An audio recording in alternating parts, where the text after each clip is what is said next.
नमस्कार and welcome students. एक बार फिर आपका स्वागत हमारे इस चैनल में।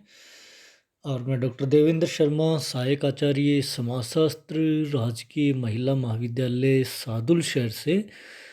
हमने पिछले वीडियो में अभी राजनीति विज्ञान, अर्थशास्त्र और इतिहास के परिप्रेक्ष्य की तुलना की थी सामाजिक विज्ञानों के रूप में समाजशास्त्रीय परिप्रेक्ष्य से, और समाजशास्त्रीय परिप्रेक्ष्य को स्पष्ट करने का प्रयास हम लोगों ने किया था। तो इस वीडियो के अंदर हम इसी टॉपिक को और आगे बढ़ाते हुए समाजशास्त्र और सामाजिक मानव शास्त्र के परिप्रेक्ष्य की आपस में तुलनात्मक अध्ययन करेंगे। लेकिन आपसे निवेदन है कि आप हमारे वीडियो को लाइक और शेयर ज़रूर करेंगे और हमारे चैनल को सब्सक्राइब करते रहेंगे आगे से आगे। तो आइए हम बात करते हैं, पढ़ते हैं सामाजिक मानव शास्त्र और समाजशास्त्रीय परिप्रेक्ष्य। मानव शास्त्र एक वृहद विज्ञान होता है। सामाजिक मानव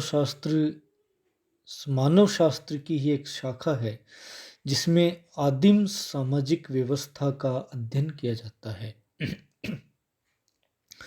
विभिन्न समाजों में मनुष्यों में पाई जाने वाली भिन्नता का अध्ययन सामाजिक मानव शास्त्र में किया जाता है। ये इसकी विषय वस्तु है, इसलिए यह तुलनात्मक समाजशास्त्र के नाम से भी जाना जाता है। सामाजिक मानव शास्त्र और समाजशास्त्र दोनों में सामाजिक व्यवस्थाओं का अध्ययन किया जाता है, इसलिए दोनों ही विज्ञान एक दूसरे से बहुत ही निकट रूप से घनिष्ठ संबंधित है। संस्कृति का अध्ययन करते समय इन दोनों विज्ञानों के में घनिष्ठता और अधिक बढ़ जाती है, परंतु इन दोनों विषयों के अध्ययन के परिप्रेक्ष्य में पर्याप्त भिन्नता है वो देखी जा सकती है। ये भिन्नता क्या है, क्या आधार हैं भिन्नता के? तो इसमें हम देखते हैं कि सबसे पहले कि सामाजिक मानव शास्त्र में आदिम समाजों का अध्ययन किया जाता है, जबकि समाजशास्त्र में जटिल सभ्य समाजों का अध्ययन किया जाता है। यानी कि जो मानव शास्त्र है वो सभ्य समाजों के अध्ययन से संबंधित नहीं है, आदिम समाजों के अध्ययन से संबंधित है, जबकि समाजशास्त्र जटिल सभ्य समाजों के अध्ययन से संबंधित होता है। दूसरा, यदि हम देखें दोनों के बीच में अंतर, तो सामाजिक मानव शास्त्र में क्षेत्रीय कार्य के आधार पर तुलनात्मक अध्ययन किया जाता है। इसका जो मुख्य कार्य है वो क्षेत्रीय कार्य पर आधारित होता है और समग्र रूप से अध्ययन इसमें शामिल है। वहीं समाजशास्त्र में तुलनात्मक अध्ययन के स्थान पर विश्लेषणात्मक अध्ययन किया जाता है, जो कि वृहद होता है, सूक्ष्म नहीं होता है, वृहद होता है। तो मानव शास्त्र में जो तुलनात्मक अध्ययन होता है वो क्षेत्रीय कार्य पर आधारित समग्र अध्ययन होता है। समग्र से मतलब उसका संपूर्णता से अध्ययन होता है, जबकि समाजशास्त्र में तुलनात्मक अध्ययन के स्थान पे विश्लेषणात्मक अध्ययन और वृहद प्रकार का होता है, उतना सूक्ष्म नहीं होता है। इसके साथ हम देखें कि सामाजिक मानव शास्त्र में अध्ययन संपूर्ण होता है, जबकि समाजशास्त्र में अध्ययन खंडात्मक होता है। संपूर्णता से मतलब क्या है कि यहाँ पे यदि हम जाति का अध्ययन करने जा रहे हैं तो एक ही जाति के बारे में उसके सभी पक्षों को समाहित करते हुए अध्ययन किया जाएगा। लेकिन समाजशास्त्र में इसी जाति का अध्ययन करते हैं तो ऐसी स्थिति में वो समाज के एक भाग के रूप में हम उसमें अध्ययन करते हैं। सामाजिक मानव शास्त्र में सहभागी अवलोकन पद्धति तथा समाजशास्त्र में निदर्शन, सांख्यिकीय विश्लेषण, साक्षात्कार, प्रश्नावली, अनुसूची आदि का प्रयोग है वो किया जाता है।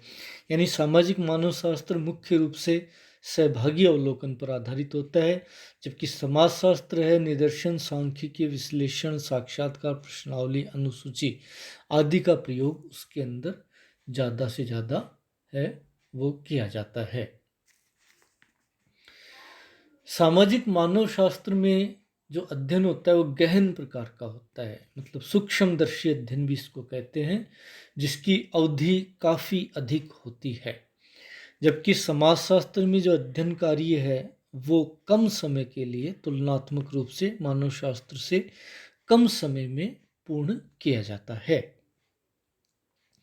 इसी के साथ हम देखें कि सामाजिक मानव शास्त्र में किसी विषय का समग्रता के आधार पर अध्ययन किया जाता है, जबकि समाजशास्त्र में उसी विषय के अध्ययन को समाज के एक छोटे से भाग के रूप में किया जाता है। समाजशास्त्र में एक स्तरीकरण का एक भाग जैसे मान लीजिए हम जाति का ही उदाहरण लें, तो जाति का अध्ययन यदि मानव शास्त्र में करना है, समाजशास्त्र में करना है, तो उसका क्या प्रकार हो सकता है, अध्ययन करने का क्या क्या तरीका हो सकता है। तो हम ही देखते हैं कि भारतीय समाज के अध्ययन में जो समाजशास्त्री हुए हैं, योगेंद्र सिंह, सामाजिक स्तरीकरण के अध्ययन को गांव, शहर, जाति, वर्ग आदि तक वे लोग देखते हैं, यानी स्तरीकरण के एक रूप में जाति का अध्ययन करते हैं। और भी अन्य जो रूप हैं स्तरीकरण के, वो वर्ग, गांव, शहर आदि इसको शामिल है। दूसरी ओर सामाजिक मानवशास्त्री देखते हैं हम भारतीय एम.एन. श्रीनिवास, जिन्हें रामपुरा गांव के लोगों का समग्र रूप से अध्ययन किया सामाजिक सांस्कृतिक जीवन का, यानी जाति का एक विशेष जाति को लेकर के उसी जाति का संपूर्ण अध्ययन पारिवारिक, धार्मिक, आर्थिक, राजनीतिक, शैक्षिक सभी तरह की जो उनका जीवन है उनको समाहित किया। जबकि समाजशास्त्र में यही अध्ययन किया जाता है, तो वो एक भाग के रूप में, स्तरीकरण के पार्ट के रूप में समाजशास्त्र में इस प्रकार का अध्ययन है वो किया जाता है।